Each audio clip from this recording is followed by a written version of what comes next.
Hello, welcome to video training. What we'll be covering is Accounts Receivable, Customer Tracking, Level 1, Chapter 1. Customer Tracking, adding and changing customer information, adding and changing your user-defined templates, setting up credit limits and setting up discounts. Okay, let's begin. From the main menu, we're going into Accounts Receivable. From the Accounts Receivable main menu, we're going into Customer Maintenance. This is our standard maintenance screen. If you've taken any other training, you've probably seen this screen already.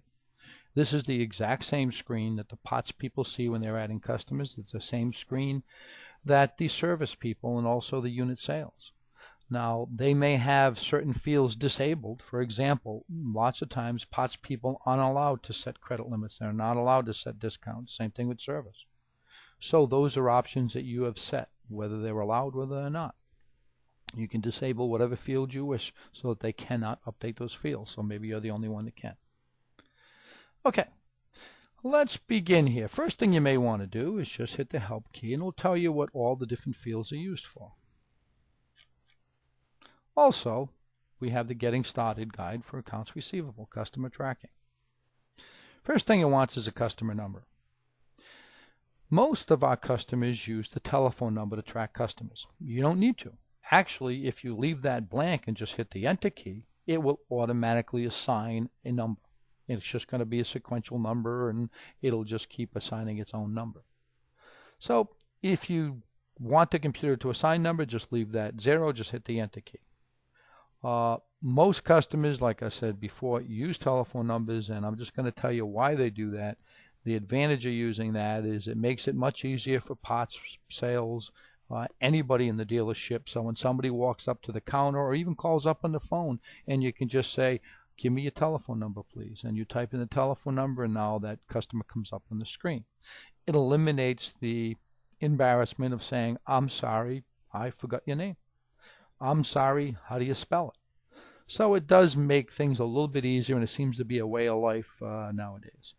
And now, first thing that comes to mind is people say, well, telephone numbers change all the time. Well, obviously, there's a button here that says change customer number. So the system will handle that fine. Let's start off just by adding a new customer in here, and I'm going to type in a telephone number. Now, when I hit the Enter key, if that number was in the system, obviously it would display that on the screen. If it's not in the system, it's going to give me this question, and it's going to say, okay, did you make a mistake typing? Or do you want to add a new customer? Well, if I'm sitting here and I'm going to be adding 100 or 200 customers, this is what I'm going to be seeing every time. I'm going to hit the Enter key. Yes, I want to add a new customer. Now, obviously, yellow is where you're at. That's consistent throughout the whole software. Next question is customer code. What's customer code used for? Customer code is strictly for you to categorize your customers. Whenever you run emails, whenever you run reports, one of the questions it'll always ask is, do you want to narrow it down to a particular customer code? It's to categorize your customers. Maybe you have a club and you want to email them once a month, or you want to send some flyer to them once a month. You may make up a code and say, okay, those are my club customers, and I want to do something particular to them. I'm going to hit the Enter with the Tab key. Alpha field is something that normally you'd want to leave blank.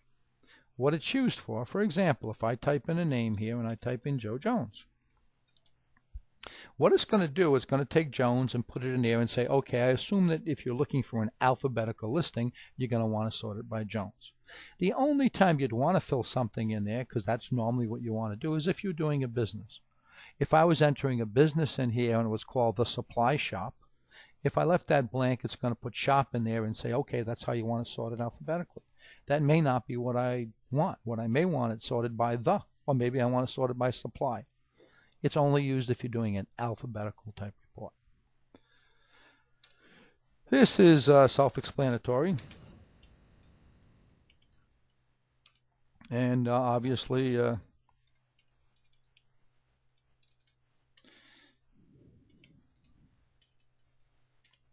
now, it assumes that you typed in a telephone number for the customer number. If you didn't, obviously, you'd probably want to key that in. Contact. There again, every field in here that we're looking at is searchable. You know, as you're well aware, we do what we call generic lookups, keyword lookups we call them. which means no matter what I type, it's going to tell me who it is. If I type in Riverside, it's going to pick out every customer that's got Riverside in it. If I just type in Mary here, it's going to type in anything that has Mary. Doesn't matter where it is. Could be in the name field, could be in the contact field. So everything is searchable. Model. Some dealers like to use this. They actually put in the brand that somebody has, the model somebody has. It's something that some dealers may use it, some dealers don't. There again, it's all searchable. Tax ID number. That's something that's very important, and you need to understand how that works. Basically, if something's in that tax ID field, it assumes the customer is non-taxable. So for your non-taxable customers, you should put their tax exempt number, or possibly because maybe they're in another state where you don't need to collect tax, you may just want to put the state code. So if that's blank, the system is going to default to charge that customer tax. If there's something there, it'll default to not charge them tax. Bill to account is something that's not frequently used. What you typically would use it for, and there again, we have some customers that fall into this category, where they may have a contract with your local city. And maybe they have a contract with the police department to maintain all their motorcycles, or with the fire department to maintain all their their boats. Well, the fire department, there might be 4 fire stations. So if that's the case, there'd be 4 of these records with each fire station. But all the bills get sent to one address. So this would be the address where the bill gets sent to. This would be the address where all the products are kept. There again, not used very much. People that use that are people that are in the service type business, and they have big contracts with large companies. Discount. 3 different ways of discounting a customer and setting a customer up. And what this is going to do is set this customer up so he always gets a certain type of discount. If you read what this says, positive equals cost plus, negative equals list. If I type in 20 here, that's going to give this customer, anytime he buys a pot, cost plus 20. This doesn't relate to new units. It doesn't relate to service. It's basically, now it can relate to service. There are options where you can say, I want this also to be applied to pots and service, not labor, but just pots. But basically, looking at the pot system, if I want 20% off list, I need a minus in front of it. So it's very important to understand the difference. There's a big difference between 20% off list versus cost plus 20%. Now, another thing that you may want to keep in mind, if you want to give the best discount you can, but you want to make sure that you're still making a profit, the best way to discount is cost plus. If I say cost plus 20, I know whatever this customer buys, I'm making 20% profit when he walks out the door. If I say 20% off list, I may not know. Some manufacturers may only be marking their pots up 20%. Some may be marking it up 50%. So I'm not really dictating exactly what I want my profit to be. So cost plus is always the safest way. You know exactly how much profit you're making. There's no ifs, ands, or buts. Now there's also a thing here called, and I clicked on the calendar. If you click on the date, you'll get the calendar. And that was expiration date. Now what that's for, discount expiration date, is you can set a discount and you can say I want it to expire at a certain date. If you click on it, the calendar will pop up, or you can type in whatever date you wish. Why would you want to use that? Well, we have many customers that what they do is they'll basically say, look, if you buy a new product from me and you buy it in July, maybe for a year, maybe for 6 months, or maybe till the end of the summer, I'll give you 20% off everything you buy. It's an added incentive to buy it from me. The guy down the street's not going to do that, but you can buy it from me, and I will give you a discount on everything you buy for the next 2 months, 3 months. What that'll do, it'll take that date here, and there again, I'll just key in this here. So now at that particular date, that discount is going to get taken out. Okay, the next thing is over here, allow charges. If you have a customer where in fact you want to allow him to bill, you need to check mark that. That needs to be check marked allow charges, and you need to set a credit limit. Just by check marking allow charges will not allow this customer to charge anything. You have to give him some type of credit limit, whether it be $500, $1,000. If I want, I'm going to give him $5,000. Now, discount code. What that's used for, there are 3 different ways of giving discounts. We talked about the first one, which is basically just a flat discount. Now I'm making a decision. Everything you buy is getting 20% off list in the parts department or cost plus. So that's what we call just a flat over the board discount. We also have another discount method which is called variable. What variable means is that I sell many different types of products, and what I want to do when this customer walks in the door is, let's assume you're in the marine business. If he's buying a Volvo pot, maybe he gets 10% off. If he's buying a OMC pot, maybe he gets no discount. If he's buying a Yamaha pot, maybe he gets 20% off. Or if you're in the motorcycle business, maybe if he's Yamaha, he gets cost plus 20. If he's Honda, he pays list price. If he's Takaraki, he gets 20% off. So it's variable. You can pick and choose and create a matrix on how you want to do discounting. If that's something you want to do, look at the training video that goes over variable discounts. There's also a third way, and there again you may want to look at that other options in discounting, which is called pricing. You got your pricing matrix, and you've got what they call alternate pricing, which means there are like 10 different pricing levels. You can have wholesale, resale, and so forth. So if you want to do anything other than this flat discount, and that's what most people do, then by all means do two things. Number one is call support. Let them know how you discount and how you want to set that up, and they'll walk you through setting it up. Also, if you want to discount in the labor side, in other words, if I say, look, this customer is a really good customer, we do a lot of work for him, so that I want his labor rate to be different than my standard hourly labor rate, you can also set that up. And there's lots of variables. That's why if you're going to do those kinds of things, you probably want to call support, explain how you want to do it. When I say variables, you can just have a separate labor rate. Like my standard labor rate is 85, this customer is going to pay 65. You can set it up so it just discounts off the labor rate. Like, look at whatever my standard labor rate is, take 5% off. Or you can set it so it's just the flat fee. So there's lots of options, and there again, the best thing on that is to call support, tell them how you want to do your discounting in your labor side so it'll be totally automated. You can do it obviously on the fly in the service package, but if you want to automate it and preset this stuff, you have the ability to do that. Okay, next thing is email. This is extremely important. Obviously, you are aware that you can email customers anytime you want. I can send a blanket email to say, look, I want to send an email to all my customers, just letting them know, hey, we got a special going on this month. Click of a button, and you just contacted every customer you have, whether you have 100, whether you have 1,000, whether you have 20,000, it doesn't matter. And it took a minute. You also have the capability of emailing customers when their pots come in, so they automatically get notified when pots show up. They automatically get notified when the service work is done. It automatically sends user satisfaction summaries when service is done, when you sell somebody a new unit. So emailing is a great, great tool. You can't do it unless you have an email address. So this is something you probably want to work on. Next thing is credit card information. Typically, people don't type that in here. What the system will do, and there again, it's another one of those options. Some people want this to happen, some people don't. Anytime somebody uses a credit card, whether they swipe it in or whether they key it in, it will save all that credit card information. If the credit card information is there, you won't be able to see the whole number. It is encrypted, and the file where it's saved is encrypted for security reasons.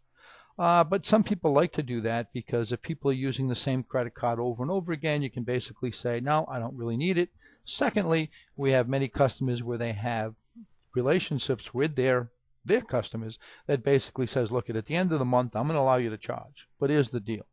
At the end of the month, I've got your credit card on file. I'm going to ring your credit card up for whatever you owe me at the end of the month automatically.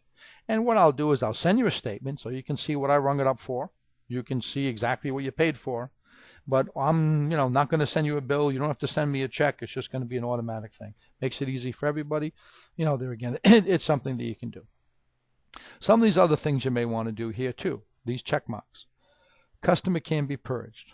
All that really means, normally you want to set these things to what the defaults are. That just means that I want to be able to delete this customer. Now, you only can delete a customer if he doesn't owe you money.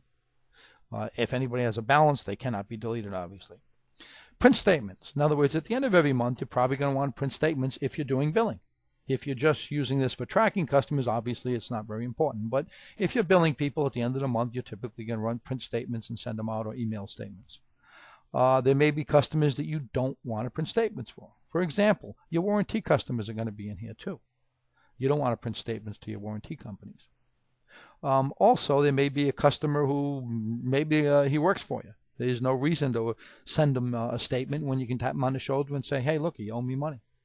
Same thing with finance charges. There may be certain customers you don't want to charge finance charges. So at the end of every month, you want the computer to calculate finance charges for people that are not paying their bills on time, but there are going to be certain people you may not want to have that happen.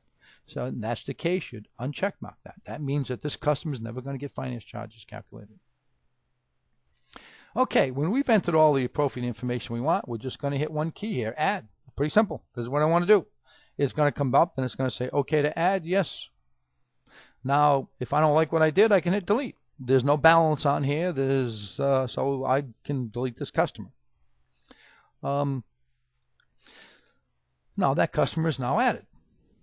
Now there are some other buttons here. There's a button here. What that is that's for getting an address. When you actually push that button, it is going to call MapQuest. It is going to print out directions on how to get to this person's house from your location to this location. So anytime you need directions to get to somebody's house, you can just click on that button. This button here will actually print a statement. So if all of a sudden you just need one statement, somebody calls you up and says, hey, look, can you just print a statement? You sent me a statement, I lost it, I owe you some money, can you send it to me? This here is if you have a picture of this customer, it'll display the picture. Now there's one more thing that I want to go over here. You look at the screen here, and there again, this system is very adaptable. You may look at this and many customers say, okay, that's all I need, I don't really need anything else. But other customers may look at this and say, well, you know what about cell phones? Yeah, I want to have the cell phone number. I'd like to keep track of where they work, their work number. I want to know the email address at work, not just the email address at home. They might have two addresses, summer address, winter addresses. Where would I do that? Well, there's a button here called User Define. This is what we call our User Define template, and we'll be going a little bit further and showing you how you can create this. This is the sample that we sent you. And my sample, I'm basically telling the computer is that I want to keep track of cell phone numbers.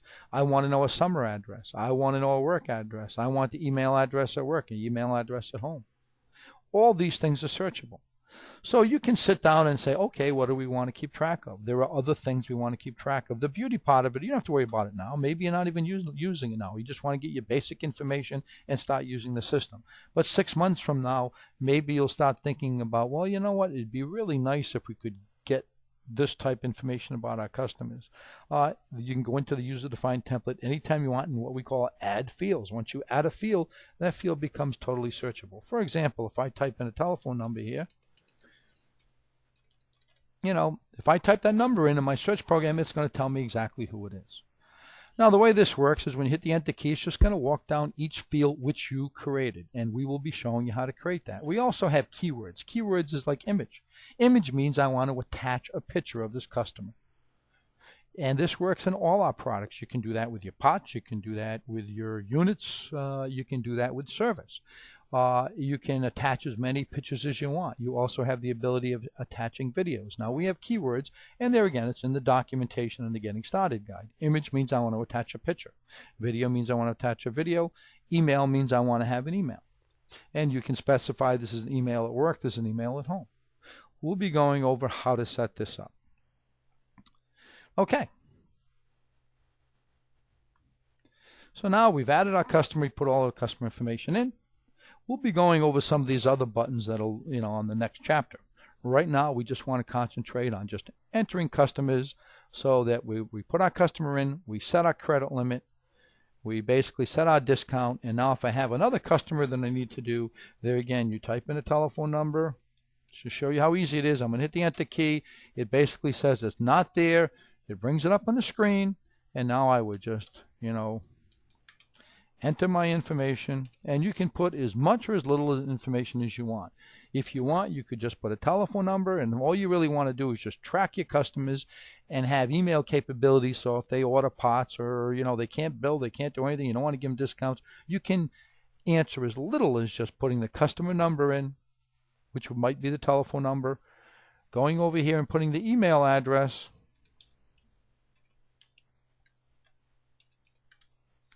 and hitting add. That customer is now on my system. And now, whenever that customer comes in and buys the parts, he can't charge, he can't bill, he gets no discount. But now we'll be able to have a complete history of everything that customer does. Okay, that's adding your customers.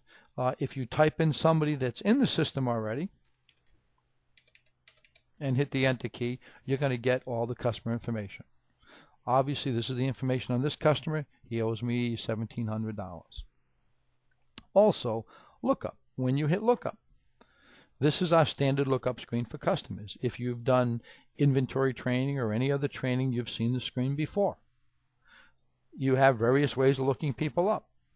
If you hit name, it's going to sort it by that alphabetical name that you said. If you hit account number, it's going to sort it by the telephone number. If you hit keyword, it searches everything. If I type in Mary and click here, well, there's that new customer that we just created. How it found that Mary is because Mary happens to be in the contact. If I type in a telephone number, so it searches user defined. Is that customer here? Where did it get that from? Right here. So every field is searchable. It makes it really simple. You'll never have a problem finding anything in this system. Okay, if a number changes and you need to change a customer's telephone number, obviously you can select this right here, change customer number. It's going to say, okay, there's his number there. What do you want the new number to be?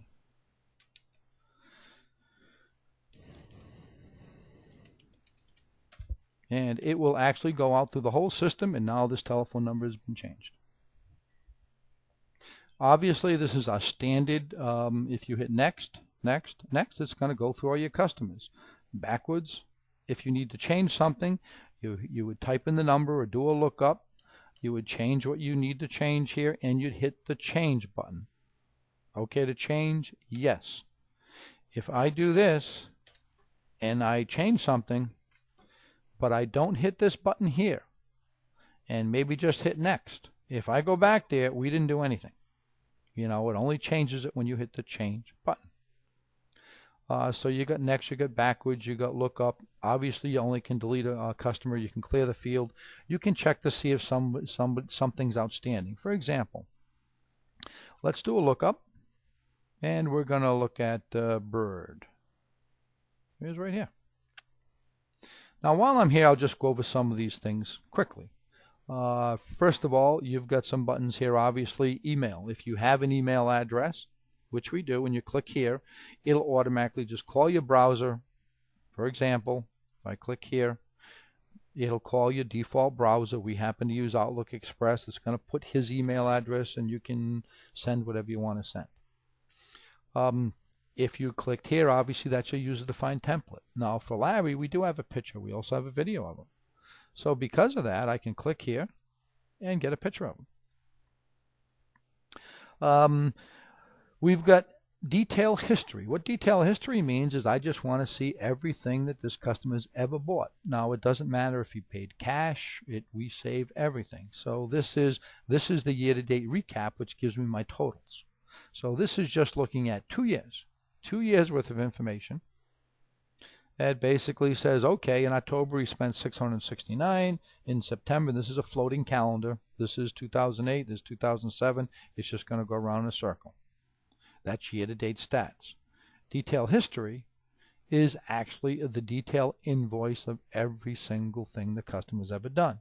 At the very bottom of the screen, it'll tell me the first invoice he's ever done, which was back in 1999, and the last invoice that we've done, which was back in October of 25 of 07. So you can page up and go right back to 1999. It always starts you at the newest, obviously, so you'll always be looking at the newest information. Secondly, this right here, that is a service RO. You can select any line you want, get right to the detail. You can select here and actually reprint the bill. Now, reprinting the bill is if you have the archive system. This was actually paid cash. Now, I know that because that's what that form means, but also it tells me that right here if I reprint the bill.